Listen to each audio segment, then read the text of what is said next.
এই কোরআন দিয়ে দুনিয়া চলবে, এই কোরআন দিয়ে রাষ্ট্র চলবে, এই কোরআন দিয়ে আদালত চলবে, এই কোরআন দিয়ে পার্লামেন্ট চলবে, এই কোরআন দিয়ে সেনাবাহিনী চলবে, এই কোরআন দিয়ে শিক্ষা প্রতিষ্ঠান চলবে।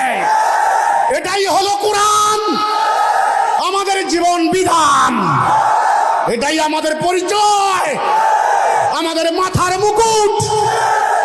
মানব রচিত রাষ্ট্র ব্যবস্থাকে না বলুন, এই প্রতিবাদী স্লোগানকে সামনে রেখে গাজীপুর জেলা ও মহানগর হিজবুত তৌহিদের আয়োজনে অনুষ্ঠিত হল এক বর্ণাঢ্য ও প্রাণবন্ত কর্মী সভা।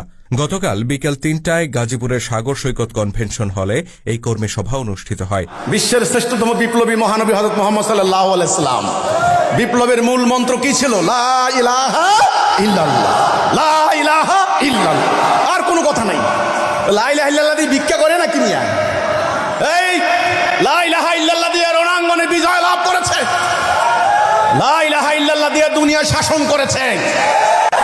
মুহাম্মদ ছিল খলিফা, খলিফাতুল মুসলিমিন, আমিরুল মুমিনিন, শাসক, গভর্নর।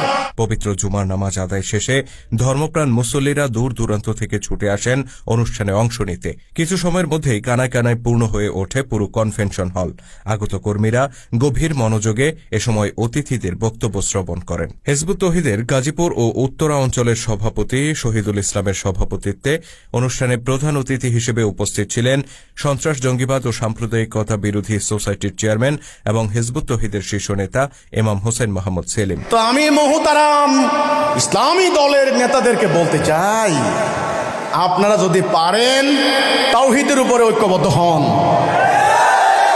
তাওহীদ, তাওহীদ, অন্য কোন সরকারের অমুক তমুকের বিরুদ্ধে ঢিল মেরা লাভ হবে না।